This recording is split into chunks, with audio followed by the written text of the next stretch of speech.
Hello Whovians, subscribers, and random YouTubers just stumbling over this video. Series 8 of Doctor Who has come and gone, and just as I promised, it's time for me to recap my 20 predictions for this season to see which ones came to pass. But before I get into that, I want to reiterate what I'm recapping. Back in January of this year, before any news or spoilers had been released about this season, I decided to make a video listing my 20 predictions for this season. If you haven't seen that video, you can watch it by clicking here.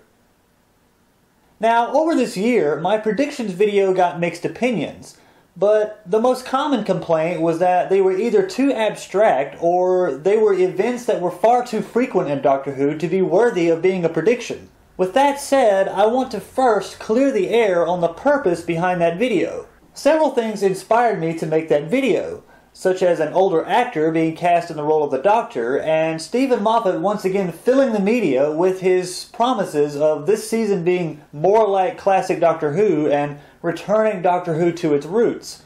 Steven Moffat actually stated in an interview that he was making a, and I quote, radical change to the series. So taking that into consideration, I thought back on what had become the norm for Doctor Who since its revival back in 2005. And I based my predictions on that. The reason my predictions seem like frequent events in Doctor Who is because they were. Well, in New Who anyway. I challenge anyone to find all 20 of my predictions to be as frequent in the original series as they are in the new series. Go on. Go ahead. I dare you. Another thing that no one else seemed to realize is how blatantly repetitive Steven Moffat is with his writing. So I predicted what we would see in Series 8 based on his inability to break his excessively repetitive writing style. So there you go. I wasn't trying to be some Doctor Who whisperer. I was deliberately making predictions that I more or less knew would come to pass.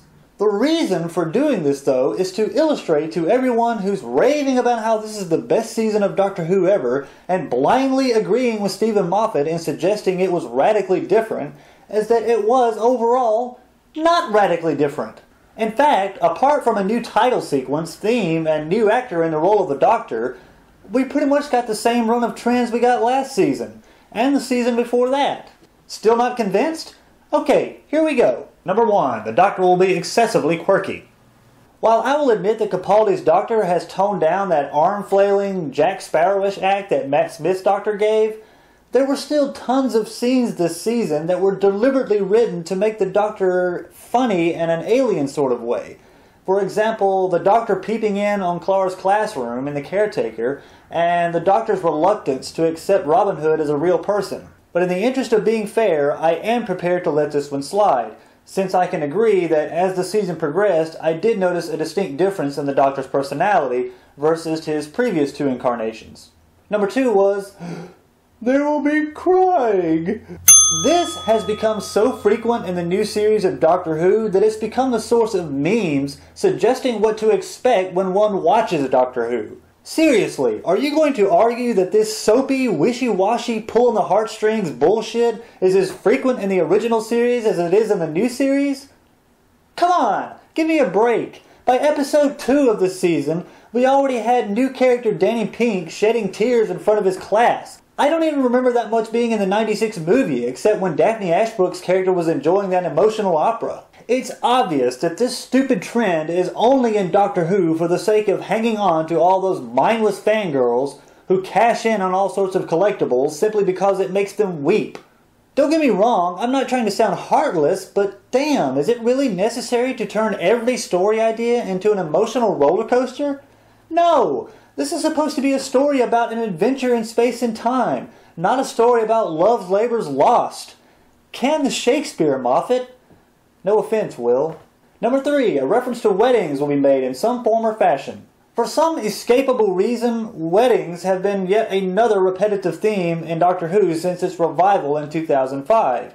There was the wedding of Pete and Jackie Tyler in Father's Day, another wedding in that same episode, Donna Noble's wedding and The Runaway Bride, the Doctor and Joanne Redfern getting married in The Family of Blood, Donna's second wedding in The End of Time, Amy Pond's upcoming wedding in The 11th Hour, Amy Pond's wedding in The Big Bang, the Doctor getting engaged to Marilyn Monroe in A Christmas Carol, an episode being titled The Doctor's Wife, the Doctor and Riversong being wed in the wedding of Riversong, the Doctor being married to Queen Elizabeth I in Day of the Doctor.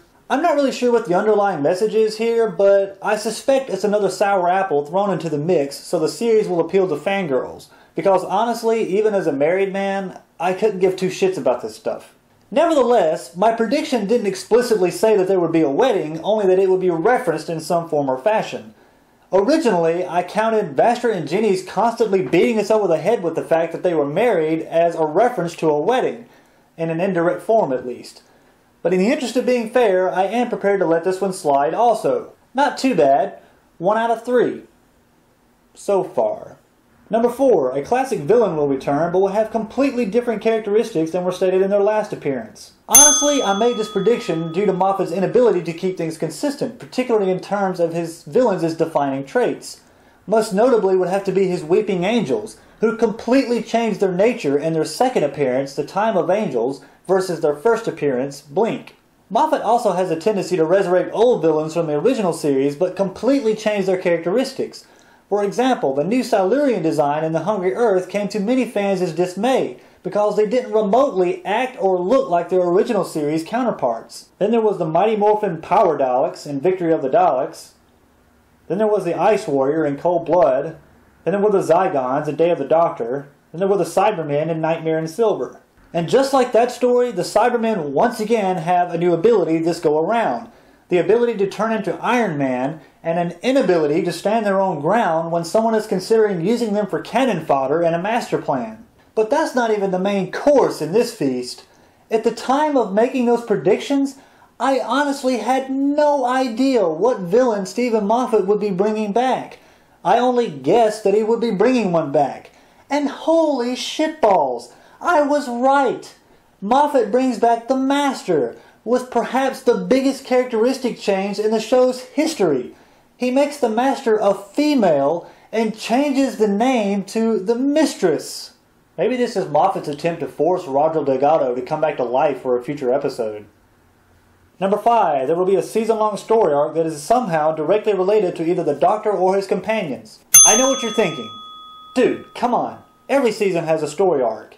Yeah, you're right. And while the season-long story arcs don't bother me too much, it is starting to get a bit stale that every season arc is somehow related to the lead characters. I mean, Bad Wolf was tied to Rose. Dr. Donna was tied to obviously both the Doctor and Donna. Silence Will Fall referred to the Doctor. Riversong's story ultimately ended up being tied to Amy and Rory. Clara's first 2 appearances ended up being directly tied to the Doctor. Seriously, when you're this repetitive, how can you expect me not to predict that your season-long arc will relate to the lead characters? Maybe you're wondering, well, what other arc could there be? Well, how about the Key to Time season? That was a season-long story arc, and it ended up not being directly related to either the Doctor or Romana. It was just a season-long quest. Better still, why have a season-long arc at all? I thought we were doing standalone stories now. I mean, the original series seldom relied on arcs to keep viewers hooked, but then in my opinion the stories in the original series were far more engaging. Series 8's arc started out being mainly 2 things: robots looking for the Promised Land and the character of Missy. Moffat reveals the character of Missy to be responsible for keeping the Doctor and Clara together, going back as far as the Bells of St. John. So once again, a story arc is directly tied to the lead characters.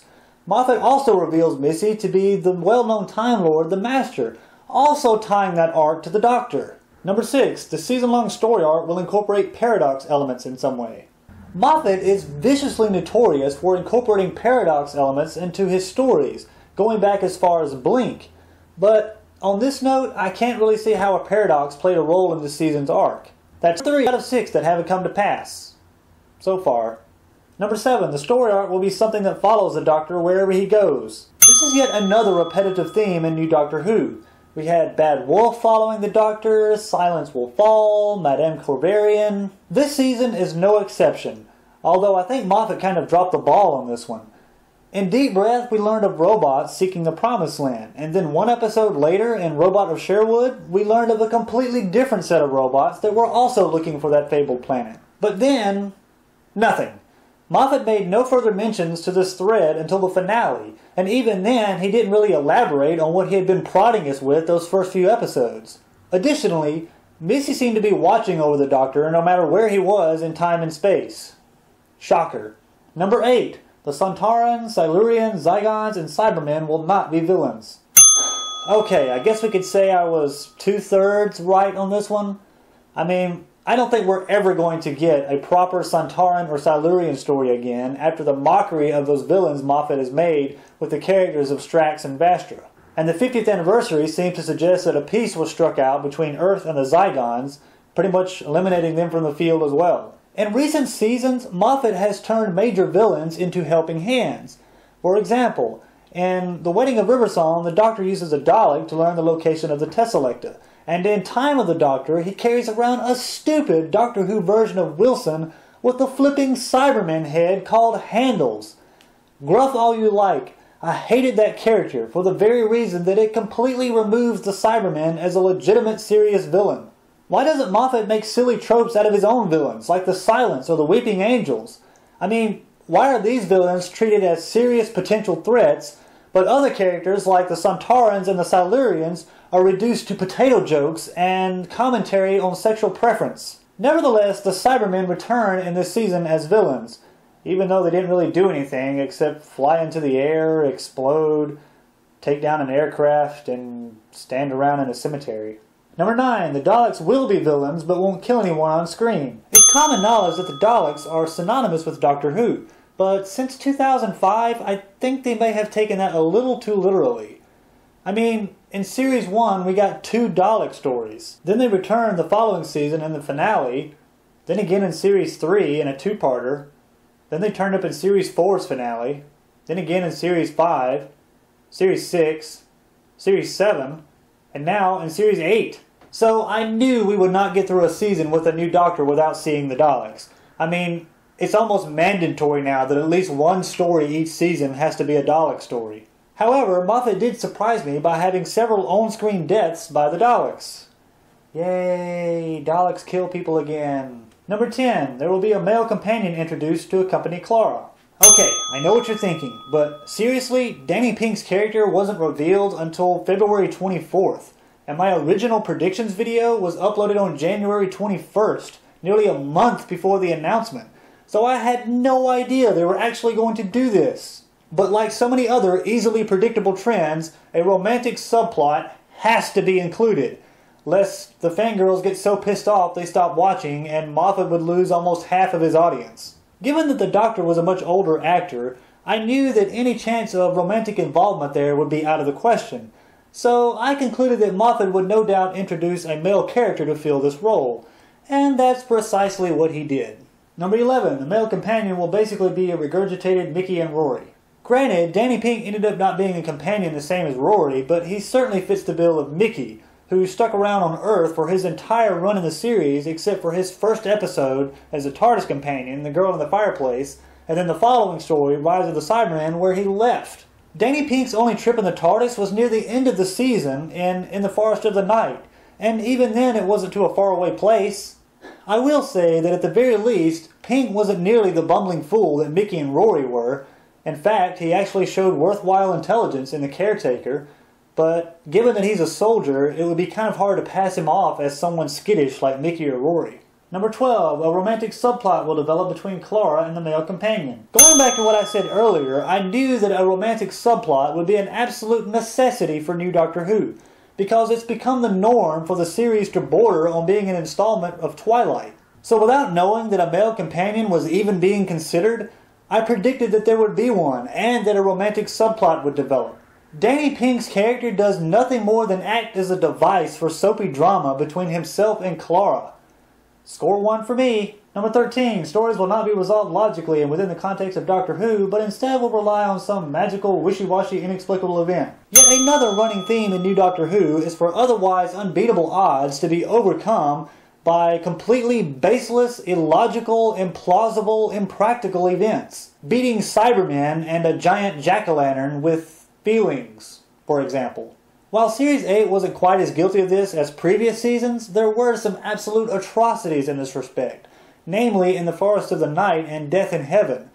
The former never really elaborated on anything, and the latter once again beat the Cybermen with feelings. Number 14, Capaldis Doctor will be more like Tennant's and Smith's than Baker's and Eccleston's, despite what Moffat says. I suppose this one is entirely a matter of opinion, and while I can agree that Capaldi's portrayal of the Doctor is more in line with what I've come to expect from a character like the Doctor, a lot of the dialogue that he was forced to work with often sounded like it was written for Matt Smith's Doctor. Not to pick on this episode too much, but In the Forest of the Night should not have been used with this Doctor. Again, in the interest of being fair, I'm going to call this one as not coming true. Number 15, at least one episode will involve children. This seems to be yet another recurring theme in Doctor Who since its revival back in 2005. And as I said in my unscripted videos, I'm still not entirely sure why this is done. I feel like it's a production's crew way of providing an outlet for children to relate to the show, but this is what they have to understand. You can have a television show consisting entirely of adults that's aimed at younger audiences, but it doesn't work the other way around. When you go to such great lengths to make the show appeal to children under the age of 9, you are forced to severely dumb down the series, and thus you alienate virtually all of your adult audience, which, by the way, is probably the majority. Why would you do this? It makes no sense. Almost every episode this season has featured children in some way. Deep Breath, Into the Dalek, Listen, The Caretaker, Kill the Egg, and In the Forest of the Night, to be sure. But even if I allow myself to be extremely lenient and don't include some of the more subtle appearances, there's no getting around Kill the Egg and In the Forest of the Night. Agreed? Number 16, the series will maintain its excessively toddler-friendly presentation and will be as dark and scary as an episode of Mighty Morphin Power Rangers. Ever since Moffat took over in 2010, the series seemed to drift more and more into what could only be described as a kid's Saturday morning cartoon. There were times during the Smith era where it literally felt like I was watching something comparable to Masked Rider or Big Bad Beetleborgs. Moffat seemed so obsessed with making it appeal to kids that he was borderline insulting his adult audience, which again is probably 2/3 of the fan base. However, this season Moffat definitely turned up the shock factor.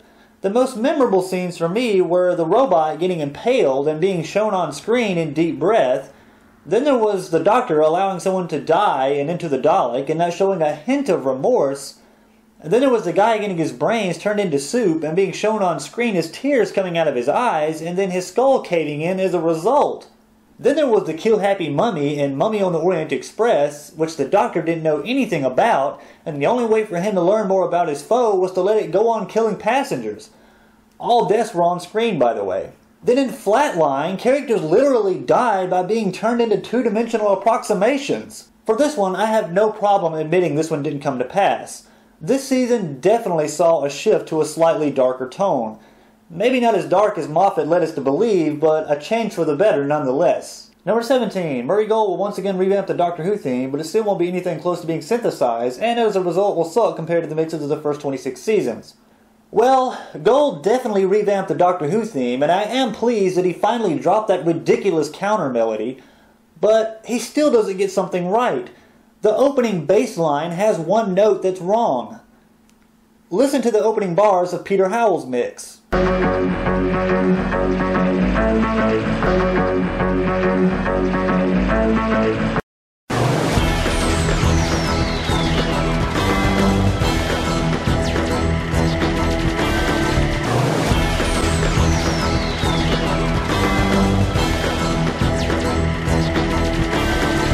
Why did he do that?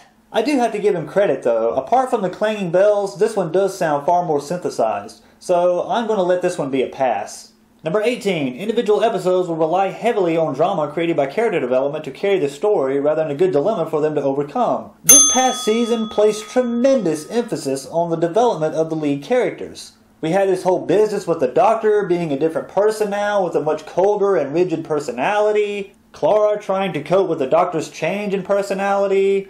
Clara trying to balance her average life at home with life traveling with the Doctor. Clara trying to make time for her developing relationship with Danny. Danny trying to cope with Clara's unusual behavior. The Doctor lying to Clara.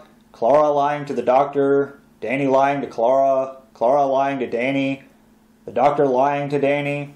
Danny dying. Clara losing her marbles because Danny's dead. Danny being turned into a Cyberman.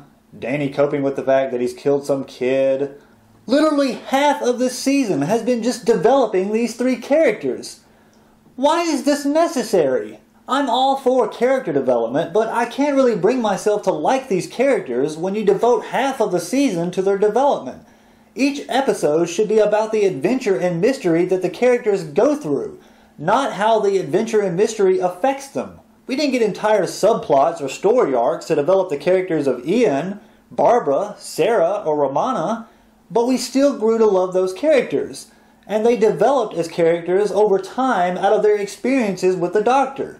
Again, the show focused on what they were experiencing as characters, not how what they were experiencing was affecting them emotionally. In fact, Turlo is one of the few companions of the original series to have a story arc linked with his character in some way, but even then it was minimized, and it didn't interfere with the main story at hand. So why do we have to bog down the season with all of this overemphasis on character development? I mean, if Clara would just travel with the Doctor and she goes through a string of adventures with him, I'd be more inclined to like her as a character because she wouldn't be wasting my time with all of her personal problems that I really couldn't give two shits about. Number 19. The Doctor will think he's found Gallifrey, but it will turn out to be another one of Moffat's red herrings. After Moffat teased us with Gallifrey coming back in the 50th anniversary special and then it turning up again in Time of the Doctor, I knew this was going to be one of his objectives for this season. Moffat has this extremely annoying habit of bombarding us with red herrings. It's okay to do it maybe once every 18th episode or so, but damn, Amy and Rory are leaving, saying their goodbyes. Bye. Nah, I'm just kidding, they're back. Okay, we're leaving this time, for reals. The Doctor's dead, as far as we know. Nah, I'm just kidding, we're back. Look, I'm Riversong, and I could very well be the Doctor's wife. Nah, I'm just kidding, it's the TARDIS. Oh.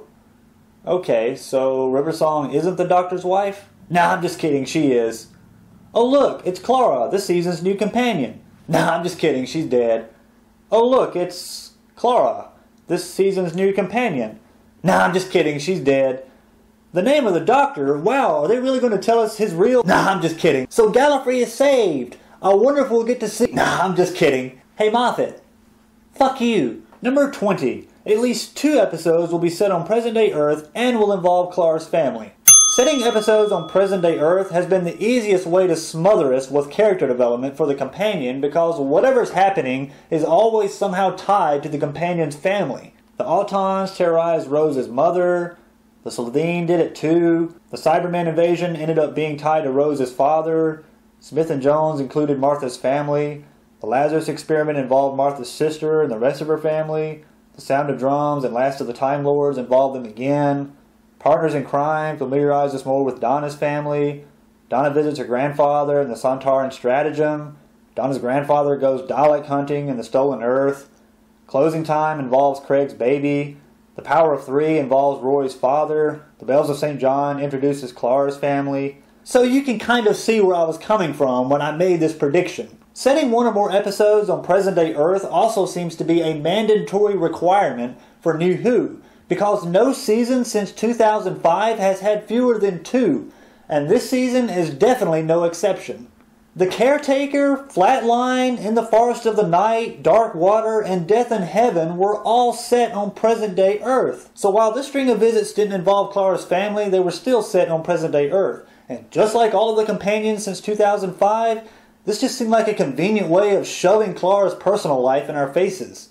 Well, there you have it. 13 out of 20, and at least 3 of those is me being extremely generous. So what now? With so much stuff present in this season that's been the norm since 2005, has this season been as radically different as Moffat claimed it would be? Not to me it hasn't, especially in terms of stories written by Moffat himself. This list of predictions indicates a checklist of things not to do if you want me to believe that you've radically changed the show. Bringing back serial format wouldn't hurt either. Can we expect more subtle changes next season? Who knows? But I do know this. Moffat has proven himself to be as repetitive as ever. So with that said, come January, I will be making 20 predictions for Series 9. Be seeing you.